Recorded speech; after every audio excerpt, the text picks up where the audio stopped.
Adaora's story began in Orumili village. She was born with skin and hair the color of red mud, an albino girl in a world that often saw her as different, even cursed. In Orumili, her kind was called the Moonlight Child, Nwa Onwa in her indigenous language. And as if to confirm she was truly cursed, tragedy struck early in Adaora's life when her parents perished in a terrible accident, leaving her orphaned and alone. With no one else to turn to, Adaora's uncle reluctantly took her into his home.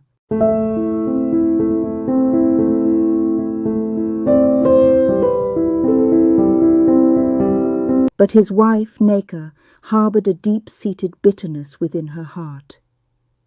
Nneka, consumed by jealousy and resentment after 5 years of marriage without conceiving a child, mistreated poor Adaora from the moment she set foot into their home.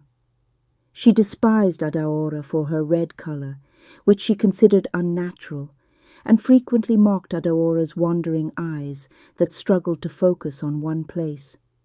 Nneka never referred to her by her name, instead using Nwa Onwa, which translates to the Moonlight Child, her voice carrying a mocking sneer. For years, Adaora suffered through her aunt's cruel words and brutal treatment, relegated to the status of a servant and stripped of her humanity.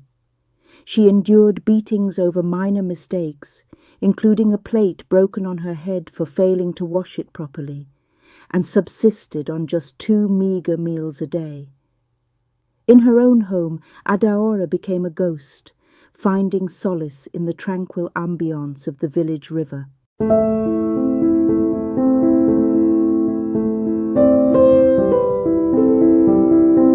Amidst the darkness, a glimmer of hope persisted in the form of Adaora's uncle, Obi, a kind-hearted man who occasionally shielded her from the worst of Nneka's cruelty.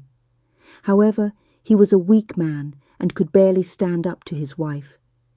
Despite his timidity, he would discreetly give Adaora extra food after dinner and occasionally assist her with challenging chores when Nneka was absent, his eyes emphatic and pleading for her understanding.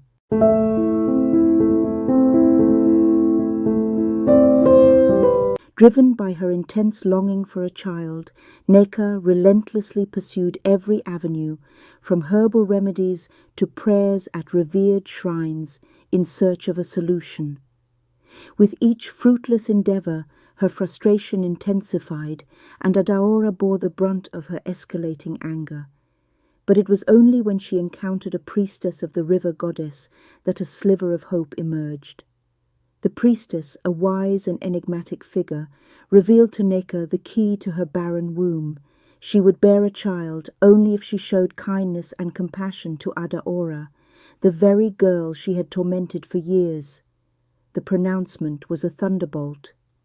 "A child you crave, a child you shall have, but only if you will show some kindness to the Moonlight Child in your house." Reluctantly, Nneka heeded the priestess's words, her heart heavy with doubt and resentment as she took a grudging shift. Adaora's chores became lighter and her meals more substantial.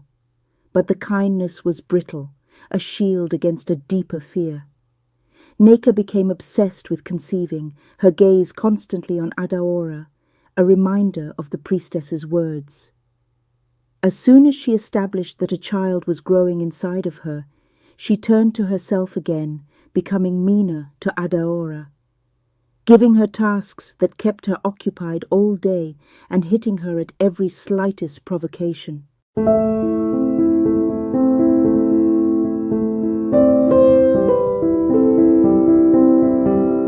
Months later, Aunt Nneka went into labor, and by that evening she held a child in her arms, tears mixing with her sweat.